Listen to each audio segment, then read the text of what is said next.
once these three things arrive, the rising of the sun from the west, the Prophet ﷺ mentioned DAJJAL, and he mentioned the Dabba. So he mentioned these three things: the rising of the sun, the beast, and the Antichrist. And that at that point, Iman does not benefit a person if it's sought to be initiated at that point. And the Prophet ﷺ told us who this person is and what he looks like. He said, sallallahu alaihi wasallam, that no Nabi was sent, no Prophet was sent, except that he warned his people about Al-A'war Al-Kadhab, about this one-eyed liar. And he said, he is one-eyed, and your Lord is not. Your Lord is not one-eyed, and between his two eyes, on his forehead is written the word kafir. The Prophet ﷺ taught us to make a dua at the end of every one of our prayers. The Prophet ﷺ said, when you finish the tashahhud, each one of you should seek refuge in Allah from four things. Say, Allahumma inni a'udhu bika min adhabi jahannam, wa min adhab al-qabr, wa min fitnati al-mahya wal-mamat, wa min sharri fitnati al-masih al-dajjal.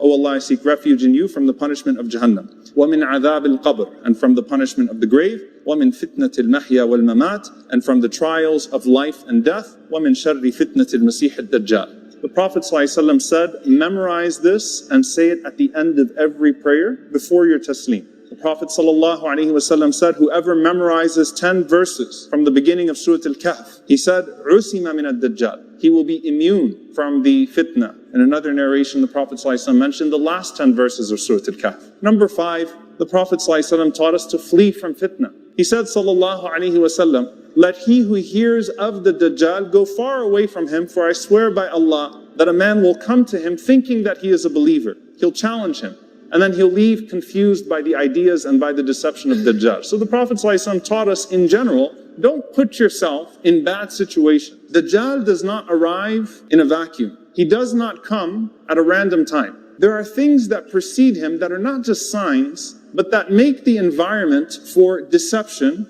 that much more fertile, and make the hearts and the minds and the vision more susceptible to being deceived. The Prophet ﷺ said, before Dajjal comes, there are years of deception. There are years of false messiahs and deceptive tactics. Years of false deception, right? The world changes in a way that it sets the stage for a Dajjal. And what happens in those years of deception? The Prophet ﷺ said that a truthful person is called a liar, and the liar is considered to be truthful. Why? Because the liar is good at deceiving and covering his lie, whereas the truthful, a person who is truthful, will not resort to deception to prove their trustworthiness. Then the Prophet ﷺ said that the trustworthy people are discredited, and those who are treacherous are trusted. He said, sallallahu alaihi wasallam, that at that time the most disgraceful of people speak. Their voices are projected. And the Prophet ﷺ was asked, who are they?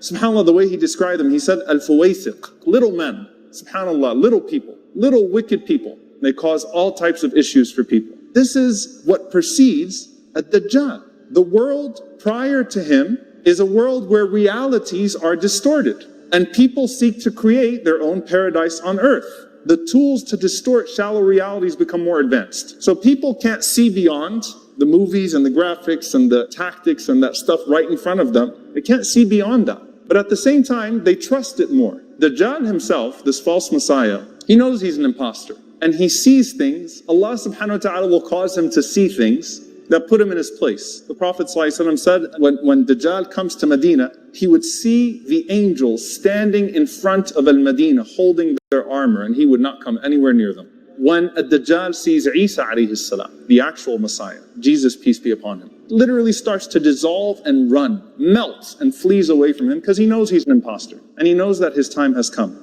But there's something that I want to get to that is beyond that.